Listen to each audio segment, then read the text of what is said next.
عثمان غنی بیان کرتے ہیں پہلے کے دور میں ایک آدمی تھا، بہت اللہ والا تھا، بہت نیک تھا، بہت متقی تھا، بہت پرہیزگار تھا۔ اس دور کی ایک فاحشہ عورت نے، ایک بد چلن عورت نے اس کو اپنے جال میں پھنسانے کی کوشش کی۔ اس نے اپنی ایک لونڈی کو بھیجا، لونڈی آئی، حضرت چلیے ہماری مالکن نے آپ کو بلایا ہے۔ کیا بات ہے، کیا کام ہے؟ وہ کچھ گواہی دینا ہے، بہت امپورٹنٹ کام ہے، بڑا اہم کام ہے، آپ کو گواہی دینا ہے، چلیے آپ۔ حضرت بیچارے سیدھے سادے تھے، چل دیے۔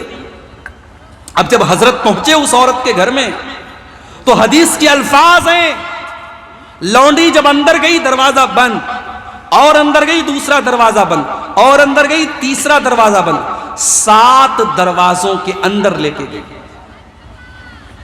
لاسٹ میں کمرہ تھا، کمرے میں وہی بدچلن عورت تھی، خوبصورت عورت تھی، اور ایک چھوٹا سا بچہ تھا جس کے بغل میں، جس کے بازو میں چاقو رکھا ہوا تھا، اور ایک شراب کا جام تھا، شراب کی بوتل تھی اور گلاس رکھا ہوا تھا۔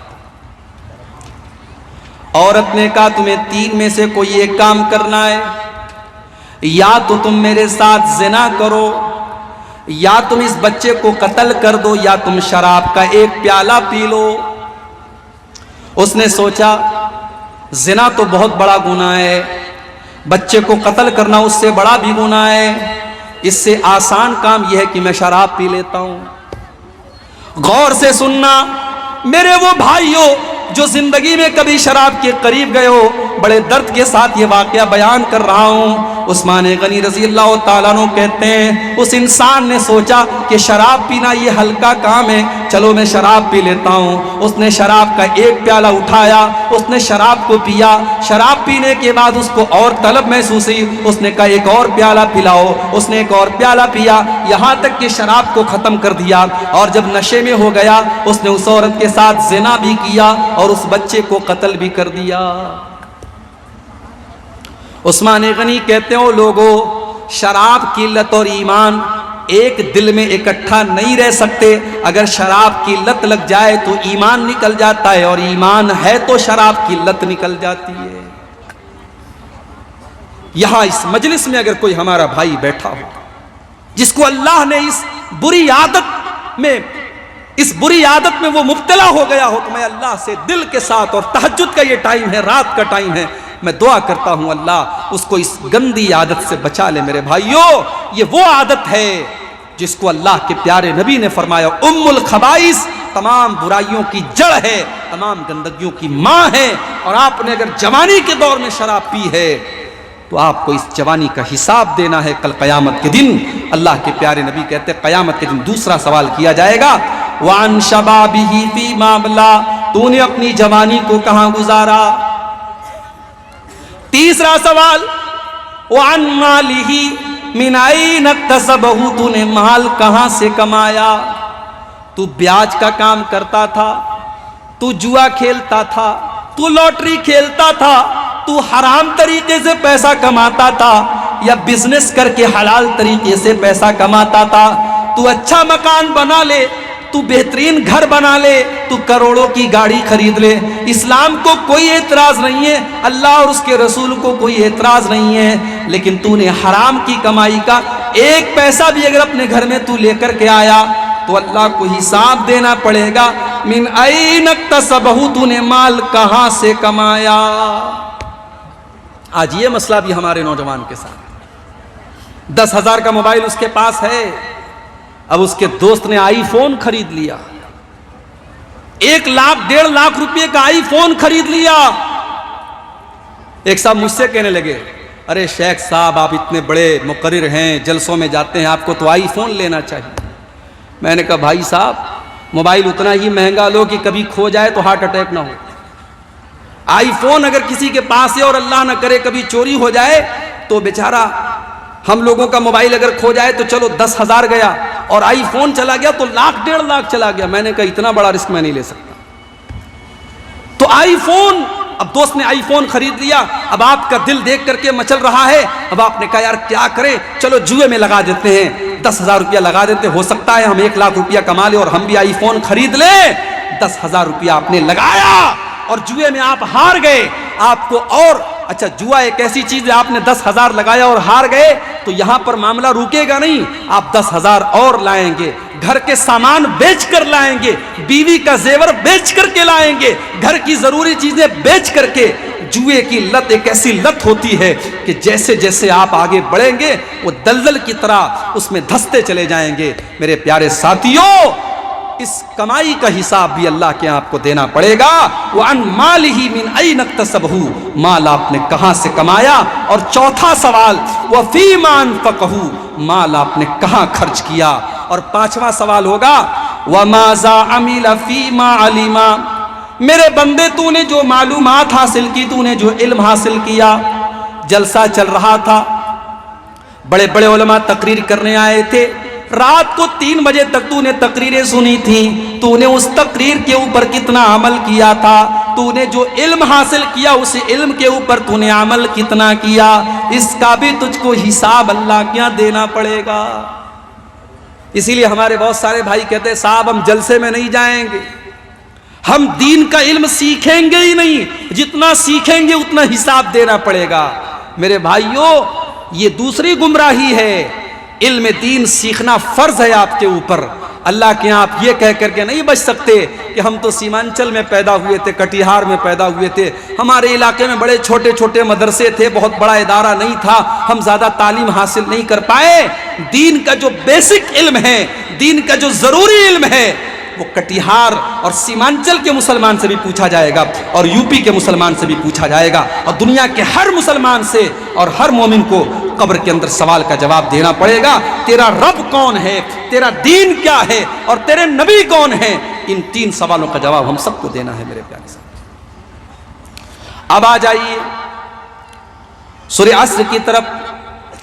والعصر ان الانسان لفی خسر، قسم ہے زمانے کی بے شک سارے کے سارے انسان گھاٹے میں، الا الذین آمنوا وعملوا الصالحات وتواصوا بالحق وتواصوا بالصبر۔ 4 چیزیں اپنے اندر پیدا کر لو، تم گھاٹے میں نہیں رہو گے، تم لاس میں نہیں رہو گے، تم پروفٹ میں رہو گے، تم فائدے میں رہو گے۔ 4 چیزیں بس اپنے اندر پیدا کر لو۔ الا الذین آمنوا، تم ایمان والے بن جاؤ۔ ایمان والا کس کو کہتے ہیں؟ ایمان والا اس کو کہتے ہیں جو مرتے مر جائے مگر شرک نہ کرے، جو اپنے ماتے کو غیر اللہ کے در پر نہ جھکائے، جو رب کہے تو اللہ کو کہے، جو مشکل کشا کہے تو اللہ کو کہے، جو دستگیر کہے تو اللہ کو کہے، جو قریب نواز کہے تو اللہ کو کہے، جو غوث اعظم کہے تو اللہ کو کہے، جو قربانی کرے تو اللہ کے نام کی کرے، جو قسم کھائے تو اللہ کے نام کی کھائے، جو بھروسہ کرے تو اللہ کی ذات پر کرے، جو ڈرے تو اللہ کی ذات سے ڈرے۔ ایمان اس کو کہتے ہیں۔ آج کل کا ایمان تو دیوالی کی مٹھائی میں بک جاتا ہے۔ دیوالی کا تہوار ہے، مسلمان کی دکان مارکیٹ میں ہے، بڑا سا بینر لگا لیا، تمام بھائیوں کو دیپاولی مبارک ہو، ماں لکشمی آپ کی کے اوپر اپنی کرپا کرے۔ ارے تیری ماں لکشمی کب سے ہو گئی رے؟ مسلمان اس قدر گر گیا، بھائی چارہ اور سدبھاؤ کے نام پر تو نے اپنے دین اور اپنے ایمان کو سے کمپرومائز کر لیا۔ اب یہ مسئلہ ایک الگ ہے کہ دیوالی کی مٹھائی کوئی غیر مسلم بھائی آپ کو دیتا ہے تو کھا سکتے ہیں کہ نہیں کھا سکتے؟ کچھ علماء کا کہنا ہے کہ کھا سکتے ہیں، کچھ علماء کا کہنا ہے کہ اگر اس دیوالی کی مٹھائی پر پوجا پاٹ نہیں ہوئی ہے آپ کھا سکتے ہیں، کیونکہ ایسی روایتیں ملتی ہیں کہ صحابہ نے مجوسیوں کے تہوار پر جو میٹھا آتا تھا اس کو کھایا ہے۔ لیکن علماء کی دوسری جماعت اور زیادہ تر علماء کا یہی کہنا ہے کہ وہ روایتیں ضعیف ہیں، اور دوسری بات یہ کہ دیپاولی تہوار کیوں منایا جاتا ہے بھائی؟ ہمارے ہندو بھائیوں کے یہاں یہ عقیدہ ہے کہ اسی دن شری رام چندر جی اپنا ونواس پورا کر کے ایودھیا آئے تھے، اور اس کی خوشی میں پورے ایودھیا کو سجایا گیا تھا، اور اس موقع پر پوجا ہوئی تھی، اسی پوجا کی یادگار میں دیپاولی منائی جاتی ہے۔ تو گویا کہ اللہ کے ساتھ شرک ہوا، اور شرک کی خوشی وہ منا رہے ہیں۔ اور ہم جب یہ کہہ رہے ہیں کہ صاحب آپ کو یہ تہوار مبارک ہو، تو گویا ہم دوسرے الفاظ میں یہ کہہ رہے ہیں کہ آپ اللہ کے ساتھ شرک کر رہے ہیں، یہ شرک آپ کو مبارک ہو۔ ہمارے باپ کو کوئی برا بھلا کہے اور آ کر کے ہم کو شادی میں انوائٹ کرے تو ہم کہیں گے تو میرے باپ کو برا بھلا کہتا اور ہم تیری شادی میں جائیں گے؟ نہیں جائیں گے ہم تیری شادی میں۔ اور کوئی ہمارے رب کے ساتھ شرک کرے، ارے ہمیں تو ہمدردی ہونی چاہیے اس کے ساتھ، اس کو سمجھانے کی کوشش کرنی چاہیے۔ ہم بیٹھ کر کے اس کے ساتھ مٹھائی کھائیں گے تو اس کو کیسے اس سے روکیں گے میرے بھائی؟ اس لیے علماء کی اکثریت کہتی ہے کہ دیوالی کے موقع پر آپ مٹھائی کھانے سے پرہیز کریں، اور یہ مبارکباد دینا اور اس طریقے کے بورڈ لکھنا کہ ماں لکشمی آپ کے اوپر کرپا کرے، میرے بھائیوں یہ تو انسان کو شرک اور کفر تک لے کے جانے والی چیز ہے۔ اور قرآن کی وہ سورت آپ یاد کیجئے، اللہ کے نبی کے پاس مکہ کے کچھ مشرکین آئے، اے محمد چلو ہم ایک سودا کر لیتے ہیں، ایک کمپرومائز کر لیتے ہیں، تم ایک دن ہمارے 360 بتوں کی عبادت کر لو، ہم ایک دن تمہارے اللہ کی عبادت کر لیتے ہیں، تم ایک دن ہمارے معبودوں کی عبادت کرو، ایک دن ہم تمہارے اللہ کو مان لیتے ہیں۔ اللہ کے نبی نے کیا جواب دیا؟ آپ نے جواب دیا قُلْ يَا أَيُّهَا الْكَافِرُونَ لَا أَعْبُدُ مَا تَعْبُدُونَ وَلَا أَنْتُمْ عَابِدُونَ مَا أَعْبُدُ وَلَا أَنَا عَابِدٌ مَا عَبَدتُّمْ وَلَا أَنْتُمْ عَابِدُونَ مَا أَعْبُدُ لَكُمْ دِينُكُمْ وَلِيَ دِينِ۔ اے نبی آپ کہہ دیجئے، اے کافرو، اے اللہ کو نہ ماننے والو، جس کی تم عبادت کرتے ہو اس کی میں نہیں کر سکتا، اور جس کی میں کرتا ہوں اس کی تم نہیں کر سکتے، نہ تو تم جس کی تم پوجا کرتے ہو نہ تو میں اس کی عبادت کر سکتا ہوں، اور نہ جس کی میں عبادت کرتا ہوں نہ تم اس کی عبادت کر سکتے ہو۔ لکم دینکم ولی دین، تم اپنے دین پر چلو، ہم اپنے دین پر چلیں گے، ہمارے تمہارے بیچ میں اس پر کوئی سمجھوتا نہیں ہو سکتا۔ ایمان اس کو کہتے ہیں میرے بھائی، ایمان سے کوئی کمپرومائز نہیں کرنا ہے۔ ایک مسلمان بیچارہ غریب ہے، مزدوری کر کے کھاتا ہے، اس کے پاس اچھا مکان بھی نہیں ہے، اس کے پاس دھن دولت بھی نہیں ہے، لیکن اللہ کی قسم کل قیامت کے دن وہ اس ارب پتی سے بہتر ہوگا جو توحید کے بغیر دنیا سے گیا ہے، جو ایمان کے بغیر دنیا سے گیا ہے۔ اللہ نے فرمایا ان الذین کفروا وماتوا وهم کفار فلن يقبل من احدهم ملء الارض ذهبا۔ وہ لوگوں جو بغیر توحید کے دنیا سے چلے گئے، جو کفر کی حالت میں دنیا سے چلے گئے، وہ زمین بھر کے سونا بھی اللہ کی بارگاہ میں لے کے آئیں گے تو زمین بھر کے سونا بھی قبول نہیں کیا جائے گا، کیونکہ تیرے پاس ایمان کی دولت نہیں ہے، توحید کی دولت نہیں ہے۔ الا الذین آمنوا، وہ لوگ بچ جائیں گے جو ایمان والے، اور یہ ایمان کی دولت اتنی بڑی دولت ہے کہ مرتے دم تک اس دولت کو سنبھال کے رکھنا ہے۔ فلا تموتن الا وانتم مسلمون، تمہیں موت نہ آئے مگر اسلام کی حالت میں۔ ساری زندگی انسان اگر توحید پر ہے اور مرنے کے ٹائم اگر اس کا خاتمہ شرک پر ہو گیا یا کفر پر ہو گیا تو اس کا بیڑا غرق ہو جائے گا، وہ برباد ہو جائے گا میرے بھائیوں۔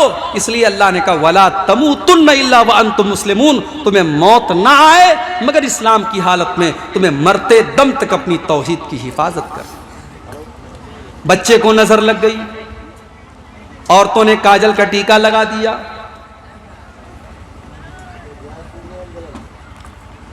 اب یہ بیچ میں ایک سوال آ گیا ہے عقیقہ کتنے دنوں سے کتنے دنوں تک میں دے سکتے ہیں؟ پہلی بات تو یہ کہ عقیقہ دیا نہیں جاتا، عقیقہ کیا جاتا ہے۔ ہمارے ہاں اردو میں بولتے ہیں عقیقہ کرنا، اور آپ کے ہاں عقیقہ دینا بولتے ہیں، تو دینا نہیں ہوتا، عقیقہ کیا جاتا ہے۔ اور عقیقہ کا جو اصل ٹائم ہے وہ 7واں دن ہے، جو سنت ہے، اللہ کے رسول کی حدیث ہے کہ بچہ اپنے عقیقہ کی وجہ سے گروی رہتا ہے۔ اگر ماں باپ کو طاقت ہے اور عقیقہ نہیں کر رہے ہیں گنہگار ہوں، طاقت نہیں ہے الگ بات ہے، طاقت ہے، پیسہ ہے، لیکن پھر بھی عقیقہ نہیں کر رہے گنہگار ہوں۔ اگر کوئی مجبوری نہ ہو تو 7ویں دن کر لینا چاہیے۔ اگر 7ویں دن کسی وجہ سے نہیں کر پائے، کبھی کبھی ایسا ہوتا ہے آپریشن سے ڈیلیوری ہوئی ابھی بیوی بچہ اسپتال میں ہے، اب آدمی سوچتا ہے یار عقیقہ کریں گے تو بڑا ہڑبڑ ہو جائے گا، تو چلو ہاسپٹل سے چھٹی ہو گئی، 10 دن ہو گیا، 12 دن ہو گیا، 7ویں دن کے بعد آپ کبھی بھی کر سکتے ہیں۔ ایک حدیث میں آیا ہے کہ اگر 7ویں دن نہیں ہو پایا تو 14ویں دن کرو، 14ویں دن نہیں ہوا تو 21ویں دن کرو، مگر وہ حدیث صحیح نہیں ہے۔ اگر 7ویں دن آپ نہیں کر پائے تو اس کے بعد کبھی بھی کر سکتے ہیں، کوئی مسئلے کی بات نہیں ہے، لیکن سب سے افضل یہ ہے، سب سے بہتر یہ ہے کہ 7ویں دن کیا جائے۔ اور جب آپ عقیقہ کریں گے تو اسی دن بچے کا بال بھی منڈن کروا دیجئے، بچے کا بال مڈوا دیجئے، اور بچے کے بال کے وزن کے برابر، ظاہر ہے بچے کا بال کتنا ہوگا، 1.5 کلو ہوگا زیادہ ہے کہ نہیں، تو اس بچے کے بال کے برابر چاندی آپ کو صدقہ کرنا ہے، جو بھی ہے اس کا 10 گرام 20 گرام 50 گرام جو بھی وزن ہو، اس بال کے وزن کے برابر آپ کو چاندی اللہ کی راہ میں صدقہ کرنا ہے۔ یہ بھی سنت ہے اللہ کے رسول۔ اب اسی پر ایک مسئلہ اور بتا دوں، بچے کے کان میں اذان دینے والا مسئلہ، یہ بھی بہت پوچھا جاتا ہے۔ بچے کے کان میں اذان دینے کے بارے میں کوئی صحیح حدیث تو نہیں ہے، جو حدیث ہے وہ ضعیف ہے، کوئی صحیح حدیث نہیں ہے، لیکن اگر کوئی بچے کے کان میں اذان دیتا ہے اور یہ سوچ کر کے دیتا ہے کہ مسلمان کے گھر میں بچہ پیدا ہوا ہے، اور پہلی آواز ہم یہ چاہتے ہیں کہ بچے کے کان میں اللہ کی توحید کی پڑے، اس کے رسول کی رسالت کی پڑے، اور اس انٹینشن کے ساتھ، اس نیت کے ساتھ اگر بچے کے کان میں کوئی اذان دیتا ہے تو کوئی حرج کی بات نہیں ہے، دے سکتا ہے، دینا چاہیے، لیکن صرف ایک کان میں اذان دے دو کافی ہے۔ ایک کان میں اذان دینا اور دوسرے کان میں اقامت دینا یہ غلط ہے، یہ کسی صحیح حدیث سے ثابت نہیں ہے۔ اور بہت سارے لوگ یہ سمجھتے ہیں کہ بچے کے کان میں اذان دینا ضروری ہے، اور یہاں تک بہت سارے لوگ سمجھتے ہیں کہ مرنے کے ٹائم جو جنازے کی نماز پڑھی جاتی ہے، اس جنازے کی نماز کا تعلق بچے کے کان کی اذان کے ساتھ ہے، تو یہ غلط بات ہے، اس کا کوئی پروف نہیں ہے، کوئی ثبوت نہیں ہے۔ جنازے کی نماز کا مسئلہ الگ ہے اور بچے کے کان میں اذان کا مسئلہ الگ ہے۔ تو بات میں کچھ اور کر رہا تھا، یہ بیچ میں سوال آ گیا۔ میں یہ کہہ رہا تھا کہ ایمان اتنی قیمتی چیز ہے کہ مرتے دم تک آپ کو اپنے ایمان کی حفاظت کرنی ہے۔ وَلَا تَمُوتُنَّ إِلَّا وَأَنْتُمْ مُسْلِمُونَ، تمہیں موت نہ آئے مگر اسلام کی حالت۔